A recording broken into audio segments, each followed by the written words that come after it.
Julius Caesar karangan Enrico Farinacci. Bagian kedua. Serang. Melalui jembatan, pasukan Romawi menyerang dari seberang sungai.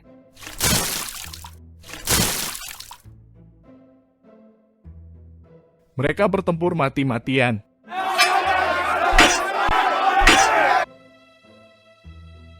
Sesudah matahari terbenam, pasukan Hafti dipukul mundur.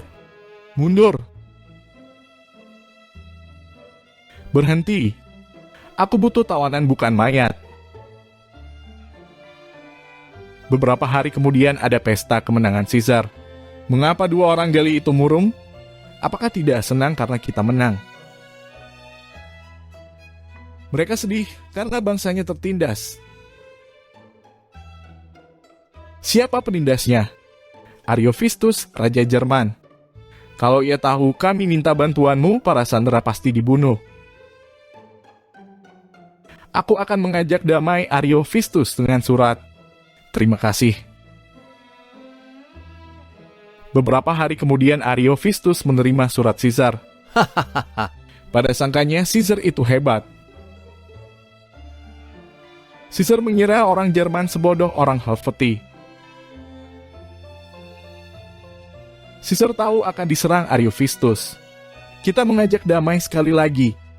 Orang itu sudah terkenal suka berkhianat. Ariovistus melenyapkan utusan Caesar. Ini berarti perang. Kita serang lebih dulu. Beberapa jam kemudian terjadi pertempuran tentara Jerman melawan tentara Romawi. Pertempuran itu makin lama makin sengit. Maju, serbu, gempur. Kau pemimpinnya? Ya, aku Ariovistus. Lawanlah. Kedua pemimpin pasukan saling berhadapan dan bertempur. Kau masuk Galia? Itu salah. Semua mundur. Tentara Jerman berusaha menyeberangi sungai Rhin. Tentara Caesar menang. Legiun tak terkalahkan itu dengan megahnya bergerak menuju Belgia, lalu berbelok menuju Jerman. Kau satu-satunya jenderal yang berani masuk tanah Jerman. Beberapa minggu kemudian tentara barbar minta damai. Jangan menyerang Galia lagi. Aku berjanji takkan menyerbu lagi. Kemenangan ini menyebabkan Caesar jadi orang yang paling berkuasa di kerajaan Romawi. Pada suatu hari, angkat jangkar. Kita akan menaklukkan Britania. Orang Britain rupanya tangguh. Kita akan mendapat lawan yang seimbang. Waktu tentara Romawi mendarat, orang Britain sudah siap tempur. Caesar, kita salah mendarat. Lompat dan serbu kalau kau Romawi sejati. Di bawah hujan panah dan badai batu. Maju. Caesar memang berbakat mengalahkan musuh di daerahnya sendiri. Sebagian Britania Inggris takluk pada Caesar. Tapi ada berita buruk dari Galia Prancis. Vercingetorix menghasut seluruh Galia supaya berontak melawan tentara Romawi. Pengikutnya banyak. Kita berangkat hari ini juga. Untuk pertama kalinya Caesar menghadapi musuh yang menggunakan siasat perang baru, perang gerilya. Kata orang, tentara Romawi tidak suka menyiksa musuhnya. Meskipun diperlakukan dengan baik, kita tetap dijajah. Tentara Vercingetorix menyerang tiba-tiba dan segera menghilang lagi. Tentara Romawi pasti takut menghadapi siasat kita. Untuk pertama kalinya Caesar merasa akan kalah. Rasanya kita sekarang sedang berperang dengan hantu. Vercingetorix agaknya setan belaka. Seandainya dia mau muncul di tempat terbuka. Tapi Vercingetorix membuat kesalahan. Dia mengadakan perang terbuka.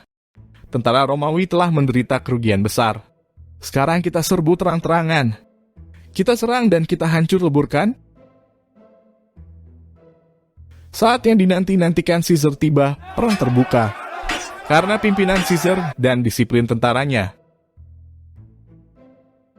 Tentara Vercingetorix lari kocar-kacir kalang kabut. Mundur ke Alesia. Susun barisan lagi. Mereka lari terbirit-birit. Tapi kota dikepung Caesar berbulan-bulan lamanya. Kita terpaksa menyerah. Kita tak dapat bertahan lagi. Vercingetorix menyerah dan meletakkan senjatanya di kaki Caesar. Ia merasa sangat malu. Kau boleh membunuhku, tapi lindungilah rakyatku. Bangsa Romawi bukan pembunuh. Sesudah Vercingetorix kalah, Gallia aman. Masa jabatanku sebagai konsul hampir habis. Aku akan minta Roma memperpanjangnya. Aku harus tetap tinggal di sini. Masih banyak yang harus kukerjakan. Tapi Cato berhasil menghasut Senat dan Pompeius supaya membenci dan menyingkirkan Caesar. Pompeius, Caesar adalah petualang dan perampok. Kalau begitu aku memihak Senat. Itu keputusan yang tepat. Crassus sudah mati dan kita tidak suka Caesar jadi konsul lagi. Dan kau Pompeius jadilah konsul tunggal. Waktu utusan Caesar kembali dari Roma, bahkan Pompeius memihak Senat. Jadi Senat menentang perang. Baik. Hari ini juga kita berangkat. Caesar bertindak cepat. Maju.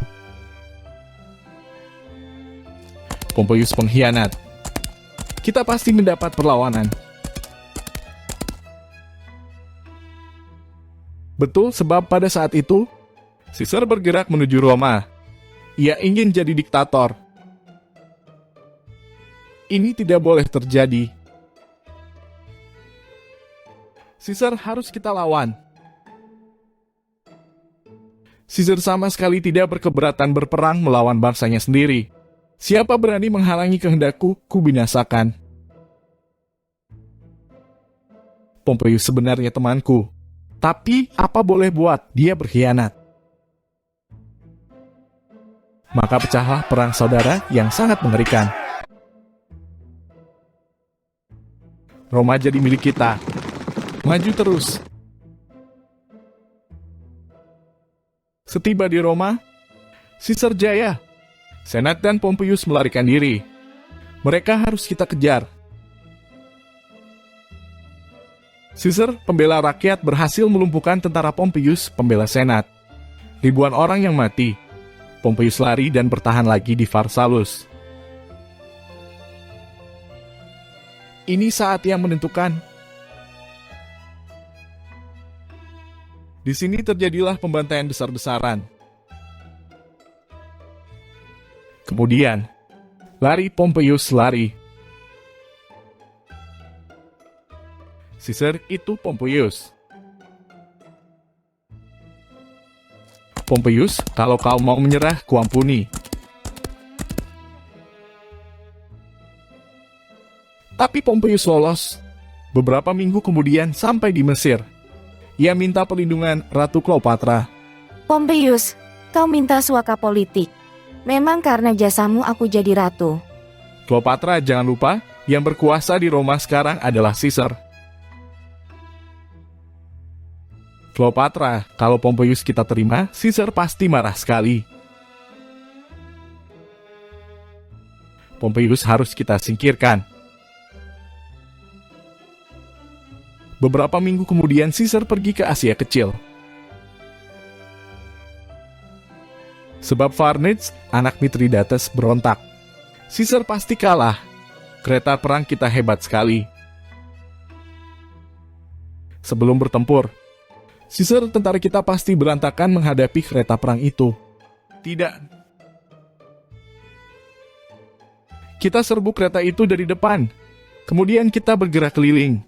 Kita hancurkan dari belakang dan dari samping. Siasat Caesar tampaknya seperti mengajak bunuh diri besar-besaran. Tapi, serang. Celaka. Kita terjebak. Setelah kereta dekat, tentara Romawi secepat kilat bergerak ke samping. Kereta terkepung dan dihancurkan. Tentara Farnese kalang kabut. Dari samping. Aduh. Caesar menang dan kembali ke Roma. Ia dianggap sebagai penyelamat negara. Tapal batas kerajaan Romawi sekarang aman. Caesar memegang kekuasaan tertinggi. Akan kubuat matahari tak terbenam di kerajaan Romawi. Tapi sebelum cita-citanya terlaksana, Raja Juba di Afrika dibantu Cato berontak. Mengapa selalu ada yang berkhianat? Caesar sangat menghargai waktu, ia bertindak cepat dan tegas. Caesar belum tahu apa yang ada di pantai Afrika. Kita cukup kuat. Baginda sekutu kita tak terkalahkan. Kita memiliki 10 legiun, 30.000 kavaleri, 100.000 prajurit, dan 300 gajah. Jumlah pasukan musuh jauh lebih besar. Tapi Caesar jauh lebih cerdas. Kita serang dari samping. Kavaleri kita hancurkan lebih dulu, gajah soal belakang. Mengapa begitu? Gajah itu mudah gelisah. Kita hujani panah pasti kalang kabut. Scipio yakin akan menang dan segera menyerang. Maju, gempur terus. Mundur, mundur. Tentara kita mundur. Ada bahaya terinjak-injak gajah. Itu memang siasatku. Gajah, serang. Sekarang juga. Mampus Caesar. Gajah merupakan benteng kuat yang berbahaya. Hujankan panah. Gajah kalang kabut terkena panah. Siasat Caesar berhasil. Gajah-gajah yang kesakitan lari membabi buta. Semua mundur. Dan menginjak-injak tentara Afrika sendiri. Hidup Caesar. Caesar mendapat kemenangan gilang gemilang. Para pemimpin kaum pemberontak lari atau mati. Sayang Cato bunuh diri. Dia tidak ingin diadili. Kini kita tak punya musuh lagi. Kita masuk Roma dengan pawai besar-besaran. Tapi Caesar keliru. Di Roma Caesar dihadang musuh. Caesar terlalu berkuasa. Itu salah. Caesar mendapat dukungan rakyat. Justru itulah yang paling berbahaya. Ia bisa berbuat sewenang-wenang. Brutus benar. Caesar terlalu banyak membunuh tokoh negara. Waktu Caesar masuk Roma, musuh-musuhnya sudah punya rencana. Hidup Caesar. Kita tawarkan mahkota raja. Ini pangkal keruntuhannya. Bagaimana kalau gagal? Kita membuat siasat lain. Kemudian, terimalah mahkota ini, Caesar yang agung. Berikan pada Jupiter. Aku tak ingin jadi raja. Yang kuinginkan hanyalah membangun negara dan memakmurkan rakyat. Untuk sementara waktu musuh-musuh Caesar kalah dan keadaan aman. Tapi kemudian, aku harus segera lapor Caesar. Ada apa? Spanyol berontak didukung para pengkhianat Romawi. Orang-orang yang masih setia pada Roma menyerang para pemberontak. Mundur, cari perlindungan. Pertempuran berlangsung dengan sengit. Mundur. Aku hanya bisa bertindak jika Senat mau mengangkatku jadi diktator. Senat tak bisa berbuat lain. Caesar berangkat ke Spanyol. Hati-hati Caesar. Para pemberontak dipimpin anak Pompeius. Kasihan anak itu. Demi Roma maju. Caesar harus bertempur di tempat yang sulit. Caesar akan kusuruh merangkak dalam debu. Tentara Caesar dihujani batu-batu besar. Awas! Kita harus kembali. Ikut aku cepat. Aku ingin melawan Caesar sebab ia menghilangkan nyawa ayahku. Kita ikut Caesius. Caesar terjebak di celah gunung, terpisah dari pasukannya. Kita harus kembali ke pasukan kita. Dobrak pasukan musuh. Caesius berusaha menyergap Caesar. Caesar harus kita cegat. Itu dia. Namun rencana kaum pemberontak gagal. Tentara Caesar dapat mengalahkan tentara pemberontak. Berkat kesigapanmu, kita menang. Rupanya semua dewa melindungi Caesar. Anak bungsu Pompeius dikhianati prajuritnya sendiri. Caesar kembali ke Roma dan memegang kekuasaan tertinggi. Brutus demi kepentingan negara, Caesar harus dilenyapkan. Benar, Caesar berbahaya bagi negara. Caesar tidak tahu bahwa musuhnya itu dipimpin oleh Brutus, sahabatnya sendiri. Tapi rakyat pasti marah sekali. Rakyat harus diyakinkan bahwa diktator musuh negara. Kukira itu sulit. Jangan lupa Caesar telah membuat kerajaan Romawi besar, kuat, dan makmur. Aku tetap berpendapat Caesar berbahaya bagi negara. Betul itu. Kepentingan negara mengatasi segala-galanya. Jadi kau bersedia melenyapkan Caesar? Itukah yang kau maksudkan? Ya, Caesar bagianku. Mereka pandai menyimpan rahasia. Caesar tak menduga sama sekali. Aku tidak ingin jadi diktator lagi. Sudah tak ada bahaya perang saudara. Sebagian kekuasaanku akan kuserahkan orang lain. Tanggal 15 Maret ada sidang Senat. Caesar harus dilenyapkan hari ini. Mari minum demi kejayaan Roma. Komplotan musuh itu rapat di rumah Brutus. Paling baik Caesar dilenyapkan di tangga forum. Usul yang tepat. Tanggal 15 Maret, Senat akan menawarkan gelar raja. Pada hari ini Caesar harus dilenyapkan. Brutus, kau harus ikut andil. Ya, meskipun dia sahabatku dan telah mengampuniku. Meskipun kuakui aku banyak berhutang budi, karena kemurahan hatinya aku masih hidup. Kita hadapi bersama. Caesar, kita kepung. Kau harus ikut Brutus. Sementara itu Caesar menyusun pembaruan undang-undang dan peraturan pemerintah. Supaya bisa memerintah dengan lebih baik, mahkota raja harus kuterima. Untuk membantu para petani yang rajin, harus ada pembaruan pembagian tanah. Pada suatu pagi jenderal, sahabat Caesar lapor. Caesar, kau akan menghadapi bahaya. Aku tahu dengan pasti ada komplotan musuh.